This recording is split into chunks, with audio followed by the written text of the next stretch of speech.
والصلاة والسلام على من لا نبي بعده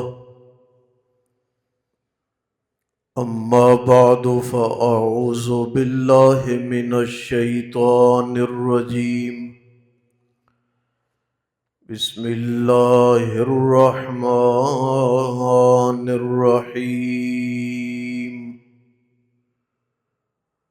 فلا تقعد بعد الذكرى مع القوم الظالمين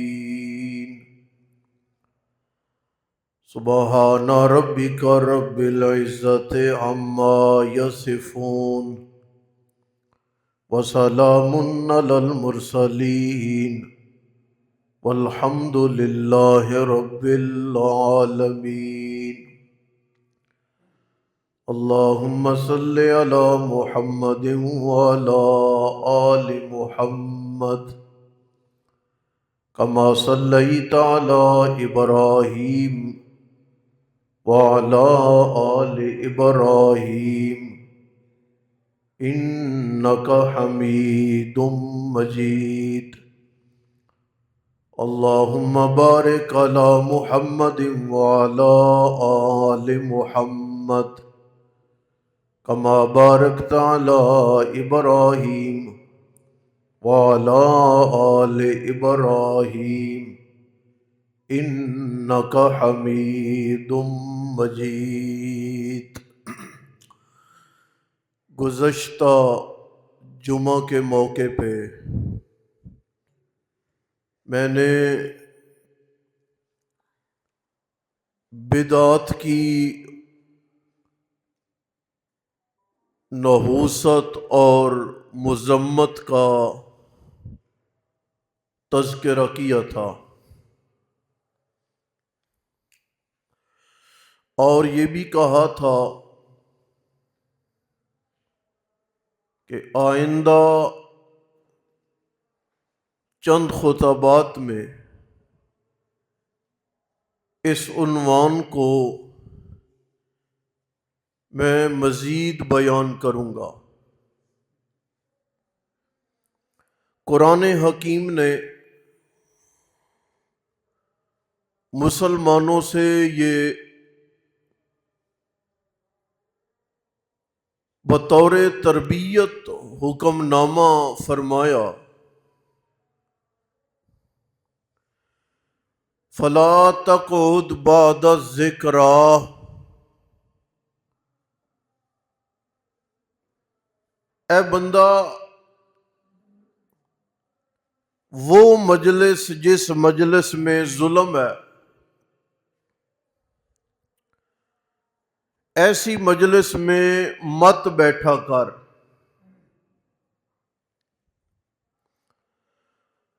ظالموں کی مجلس کا کیا مطلب ہے؟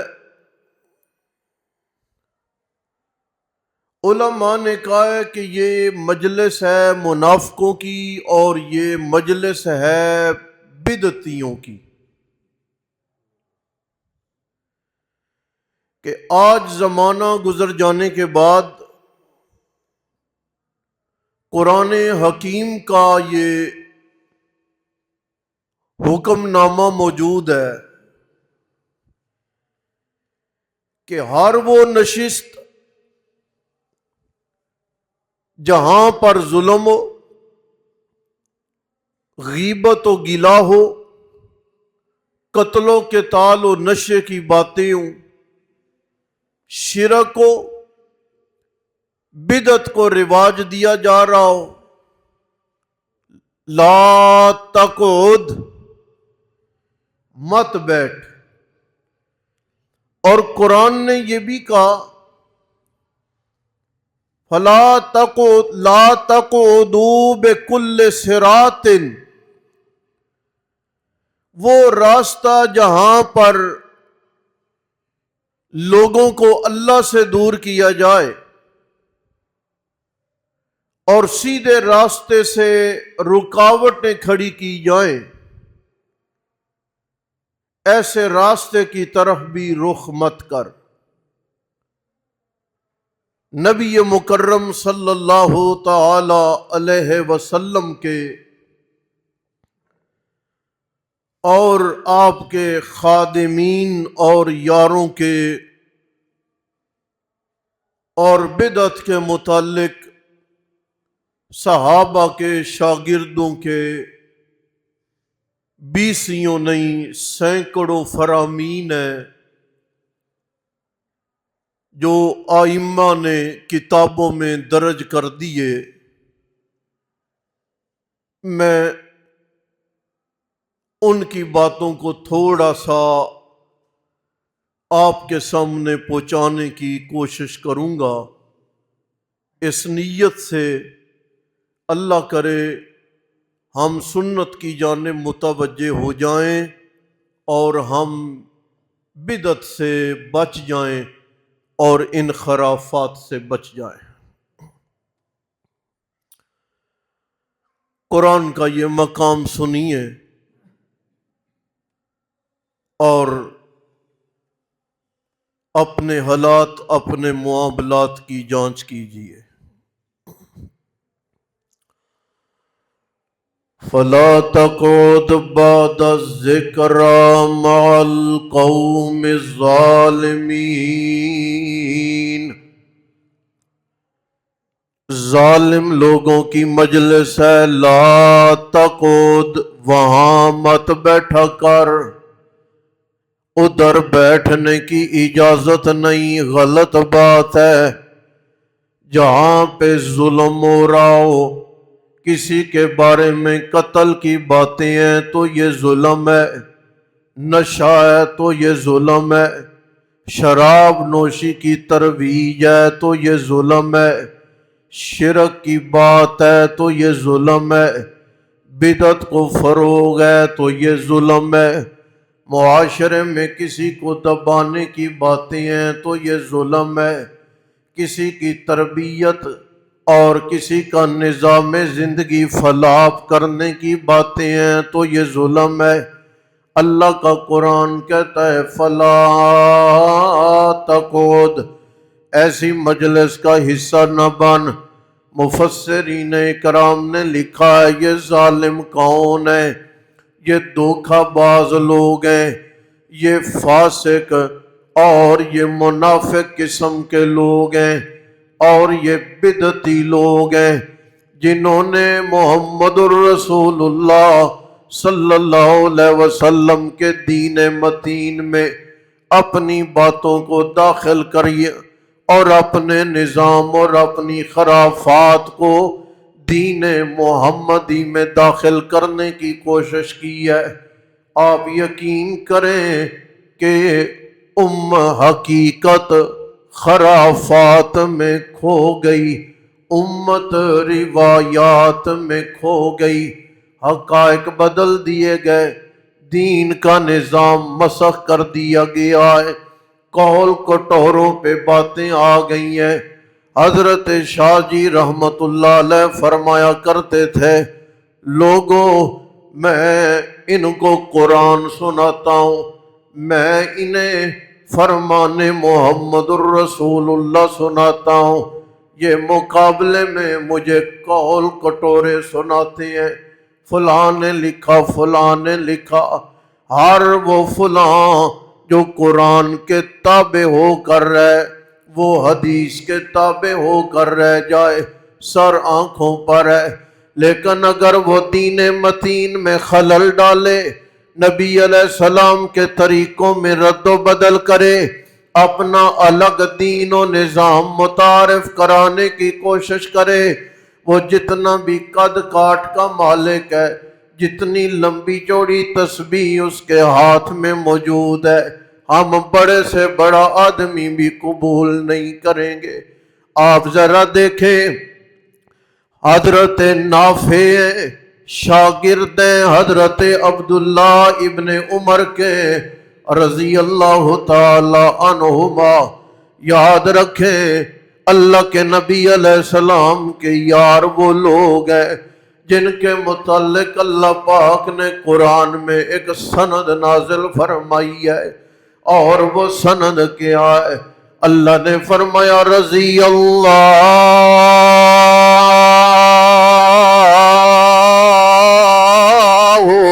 عنہ ورضوا عنہ، اے کائنات کے لوگوں میں اللہ ان سے راضی ہوں، یہ نبی کے یار مجھ سے راضی ہیں۔ یہ معنی آپ نے کئی بار سنا ہے کہ اللہ اپنے نبی کے یاروں سے راضی ہے، لیکن ایک منفرد معنی، ایک الگ تھلگ معنی وہ یہ ہے، اللہ فرماتے ہیں لوگوں، پیغمبروں کی امتوں نے پیغمبروں کے ساتھ جو جو سلوک کیا ہے وہ زمانہ دیکھتا رہا ہے، لیکن محمد الرسول اللہ کے یاروں نے میرے نبی کے ساتھ عمدہ سلوک کیا ہے۔ حبشہ جانا پڑا گئے، انہیں پھر واپس آنا پڑا آئے، پھر انہیں مدینہ جانا پڑا گئے، گھر بار چھوڑنا پڑا چھوڑا، زخمی ہونا پڑا ہو گئے، باپ کا سر قلم کرنا پڑا کیا، اولاد کو مارنا پڑا مارا، بیویاں چھوڑنی پڑی چھوڑی، انہوں نے جائیداد کے پتے بتائے اور محمد الرسول اللہ سے جا کے میل ملاقات کو اپنے لیے اہم سمجھا۔ اس لیے لوگوں رضی اللہ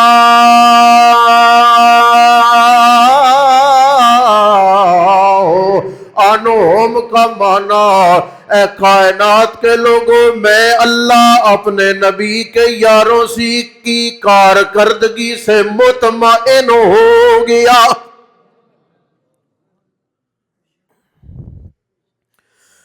اتنی بہترین کارکردگی ہے محمد الرسول اللہ کے یاروں کی کہ حضرت موسیٰ علیہ السلام میں جنگ کا موقع ہے، لڑائی کرنی پڑ گئی ہے، تیار کروا رہے ہیں، چلو یار ذرا تیاری کرو نکلنا ہے، لیکن انہوں نے کیا کیا، کہنے لگے انتا وربک فقاتلا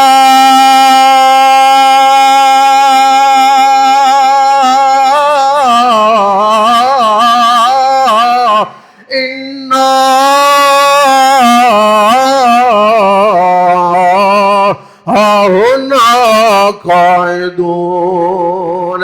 موسیٰ تو جا کے لڑ، جا کے تیرا رب لڑے، ادھر ہم آرام سے بیٹھے ہیں، جب کوئی خبر بن گئی تو ہمیں آ کے بتا دینا، ہم بھی آ جائیں گے۔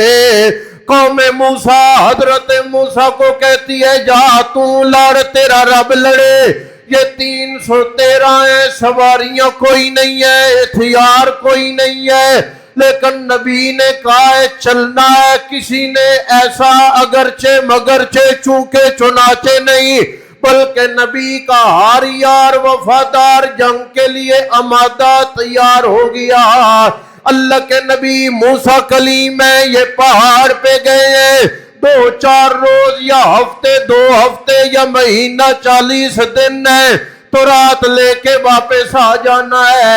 انہوں نے حضرت ہارون کی موجودگی کے باوجود بھی بچھڑے کو معبود بنانے سے باز نہیں آئے، اور انہوں نے سامری کے بنائے بچھڑے کی عبادت کر ڈالی ہے۔ لیکن محمد الرسول اللہ کے یار ہیں تو کیسے با کمال ہیں۔ اللہ کے نبی کی وفات ہو گئی ہے، حضرت عمر کی تلوار مسجد نبوی میں لہرائی جا رہی ہے۔ خبردار کسی بندے نے یہ بولا کہ محمد الرسول اللہ پہ موت آ گئی ہے، میں عمر اس کا سر قلم کر دوں گا، لیکن حضرت صدیق آئے ہیں مصلی پہ، آ کے اللہ کی حمد و ثنا کی ہے، نبی پاک علیہ السلام پہ درود پڑھا ہے اور اعلان کیا ہے من کان منکم یعبد محمدن، اے لوگوں جس کا خیال ہے کہ وہ محمد الرسول اللہ کو الہ معبود مانتا ہے، سنے محمد الرسول اللہ پہ واقعتاً موت آ گئی ہے۔ اور اگر کوئی اللہ کو پروردگار مانتا ہے، اللہ کو مشکل کشا مانتا ہے، اللہ کو حاجت روا مانتا ہے، اللہ کو سننے والا مانتا ہے، اللہ کو ضرورتیں پوری کرنے والا مانتا ہے، تو سن لے ان اللہ حیٌّ، اللہ زندہ ہے لا یموت، ہر کسی نے مر جانا ہے پر اللہ پر موت۔ اللہ فرماتے ہیں لوگوں، موسیٰ علیہ السلام کے یاروں نے انکار کیا، جہاد پہ نہیں نکلے، موسیٰ علیہ السلام چند روز دائیں بائیں ہوئے، انہوں نے دین کا حلیہ بگاڑنے میں بڑا اہم کردار ادا کیا، لیکن میرے محمد الرسول اللہ کے یار اتنے با کمال ہیں، جب نبی زندہ تھے بدر میں یہ ساتھ جانے سے نہیں کترائے، جب میرے نبی کے اوپر موت آ گئی ہے انہوں نے اپنا کندھا دے کے میرے نبی کے دین کو سنبھال لیا ہے۔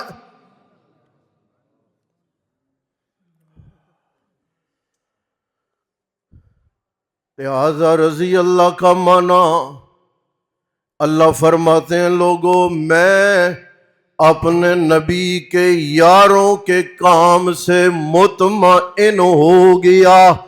راضی ہونے کا مطلب میں خوش ہو گیا، میں مطمئن ہو گیا۔ اس لیے جب نبی کے یاروں کا نام آیا جائے تو اس وقت آپ بھی کہا کرو رضی اللہ عنہم ورضوا عنہ، مولا اپنے نبی کے یاروں کے کام سے تو بھی مطمئن ہے، ہم بھی تیرے نبی کے یاروں کی وفاداری سے مطمئن ہیں۔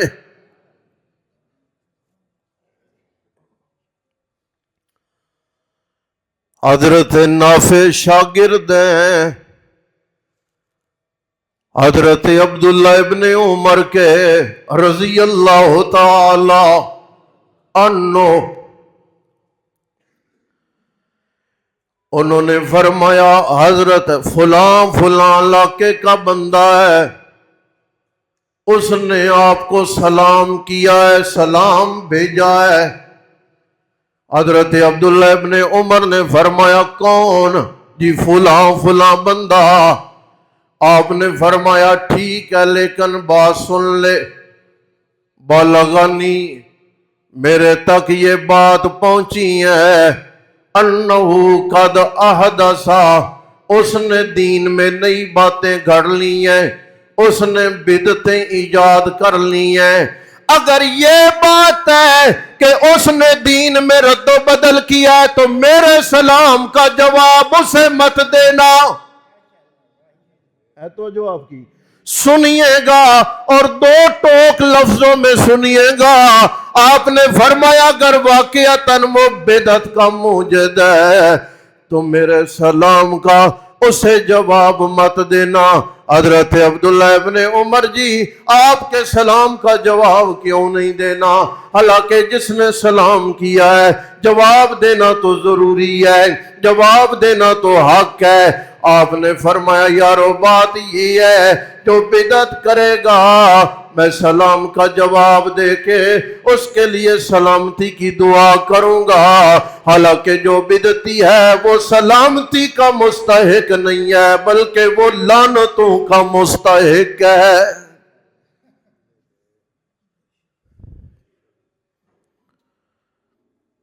آپ آج کی مجلس کو ذرا علمی مجلس سمجھیں، تھوڑا سا ہٹ کے میں رعایت کرتا ہوں عام سارے دوستوں کی ملے جلے، لیکن آج ذرا علمی مجلس سمجھ لیں۔ حضرت سعد بن لیث حضرت امام شافعی رحمت اللہ علیہ کے دور کا بندہ ہے، ان کا فرمان ہے کہ اگر کوئی بندہ بدعت کرے نبی مکرم صلی اللہ علیہ وسلم کے دین میں رد و بدل کرے، جو پیغمبر نے تعزیت کا نام جو مزاج متعارف کروایا ہے اس کے خلاف کرے، نبی کی خوشی کے خلاف خوشی کرے، نبی کے سفر کے خلاف سفر کرے، نبی کے واز کے خلاف واز کرے، نبی کے لباس کے خلاف لباس پہنے، نبی کے انداز کے خلاف اپنا نقش قدم بنائے۔ حضرت سعد بن لیث نے فرمایا اگر وہ بندہ ہوا کے اندر معلق ہو جائے، کوئی رسی نہیں۔ دیکھو یہ ہوا میں اڑ رہا ہے، ہوا میں چلنے والا بندہ اگر اس کی بدعت ثابت ہو گئی، میں اسے ولی نہیں کہوں گا، میں اسے شعبدہ باز بولوں گا۔ آپ کا یہ بات کرنا تھا کہ حضرت امام شافعی رحمت اللہ تعالی علیہ تک بات پہنچی۔ آپ نے فرمایا اللہ رحم کرے سعد پہ، انہوں نے بولا ہے اگر بدعت کرنے والا ہوا میں معلق ہو، میں اسے شعبدہ باز سمجھوں گا، جھوٹا مانوں گا، اس کی بات کو میں ترجیح نہیں دوں گا۔ میں امام شافعی کہہ رہا ہوں ہوا میں نہیں، اگر وہ بندہ پانی کے اوپر بھی قدم اٹھا کے چلے، اللہ کی قسم ہے پانی پر چلنے والا اگر اس کی زندگی میں بدعت ثابت ہو جائے، میں اسے جادوگر کہہ کے بے ایمان سمجھوں گا، میں اسے مسلمان نہیں سمجھوں گا۔ آپ کہیں گے جی فلاں بندہ، جی فلاں بدعتی، آپ کہیں گے پگڑی بڑی ہے، آپ کہیں گے تسبیح بڑی ہے، آپ کہیں گے لاٹھیاں سا بڑا ہے، آپ کہیں گے نوافل لمبے چوڑے ہیں، لہٰذا آپ کیوں نہیں مانتے؟ میں جواب میں عرض کروں گا کہ میں حضرت شافعی کی بات مانتا ہوں، میں حضرت سعد بن لیث کی بات مانتا ہوں۔ اگر بدعتی ہوا میں ہو تب بھی جھوٹا ہے، اگر بدعتی پانی پر چلنے والا ہو تب بھی جھوٹا ہے۔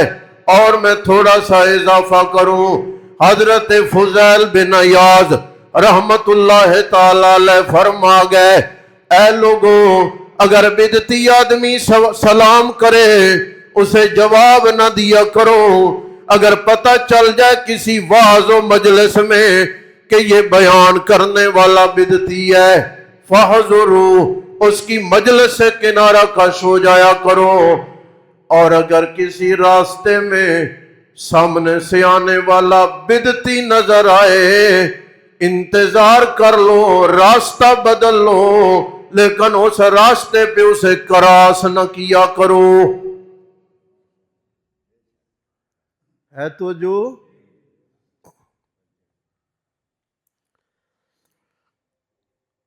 آپ صلی اللہ علیہ وسلم کے طریقے کے خلاف، آپ صلی اللہ علیہ وسلم کی سنت طیبہ کے خلاف، میں پہلے بھی عرض کر چکا ہوں، حلقہ لگا ہوا ہے، گٹھلیاں ہیں کھجوروں کی، اور ان کھجوروں کی گٹھلیوں پر بڑا زور زور سے لا الہ الا اللہ پڑھا جا رہا ہے۔ کیا آپ بولو، کیا پڑھا جا رہا ہے؟ لا الہ الا اللہ۔ صحابی رسول آنکھوں کی بینائی کم ہو گئی ہے۔ مسند حمیدی میں حدیث موجود ہے، اپنے خادم سے کہنے لگے کیا ہو رہا ہے؟ جی حضرت حلقہ بنا ہوا ہے، لوگ گٹھلیوں پر کلمہ پڑھ رہے ہیں۔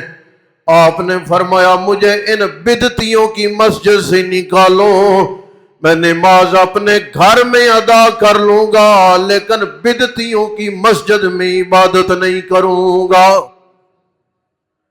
میرے بھائی غور کر، دین کا حلیہ نہ بگاڑے، دین کا نظام مسخ نہ کرے۔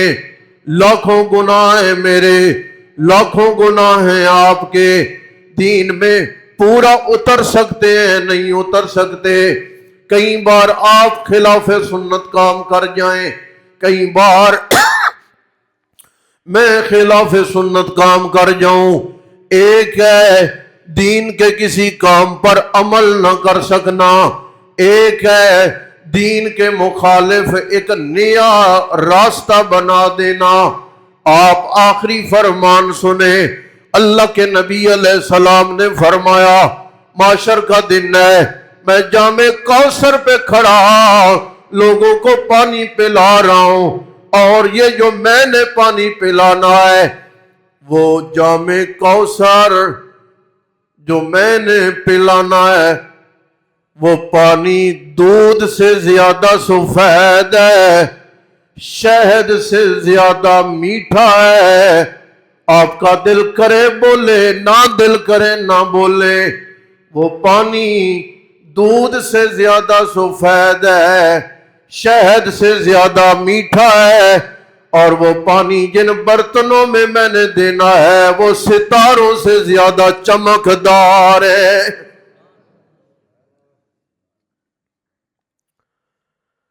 میری اچانک سامنے نظر پڑی ہے، وہ لوگ آ رہے ہیں، آزاد چمک رہے ہیں وضو والے۔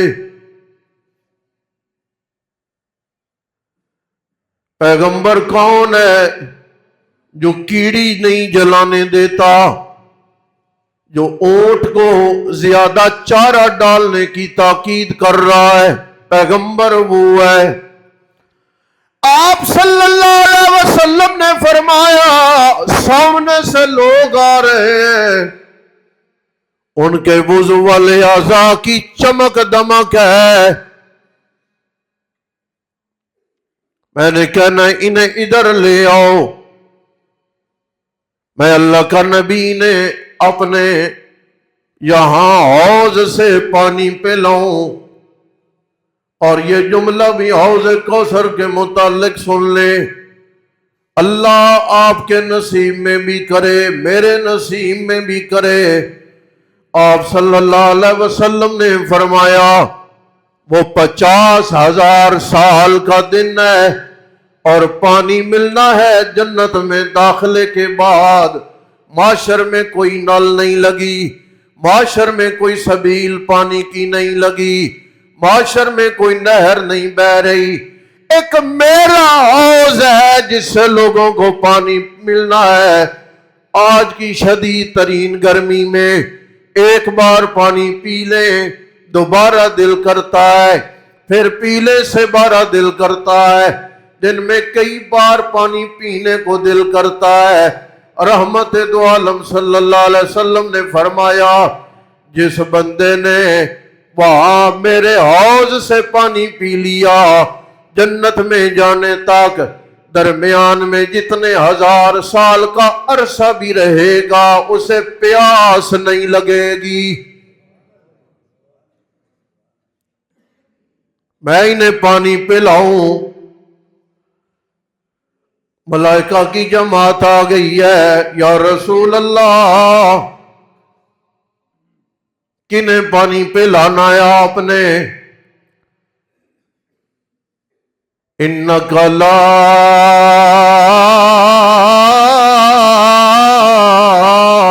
تَدْرِي مَا أَحْدَثُوا بَعْدَكَ، آپ کو نہیں پتا انہوں نے آپ کے بعد کئی رسمیں گھڑ لی تھیں، انہوں نے آپ کے بعد دین کا حلیہ بدل ڈالا تھا۔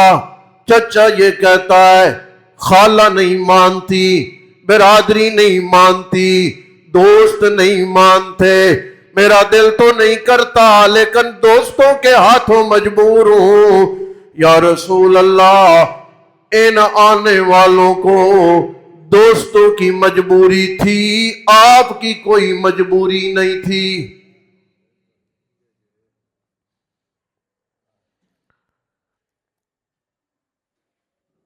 کیوں پیسہ گرا رہے ہو شادی پہ؟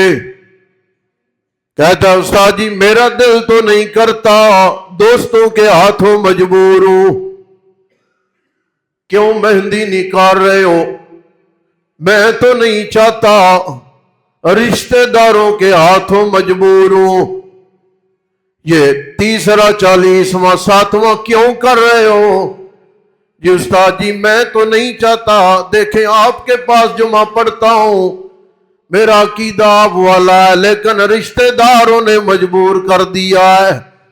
میرا آخری جملہ ہے، میرا بھائی ہمیں مسلمانوں کو کسی رشتہ دار کی مجبوری نہیں ہے، ہمیں رسول پاک علیہ السلام کی مجبوری ہے۔ ہٹا دو انہیں۔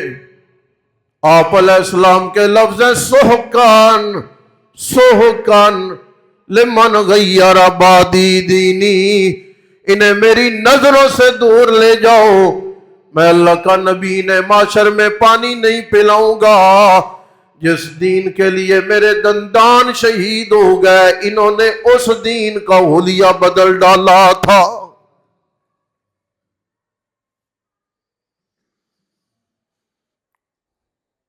سن رہے ہو؟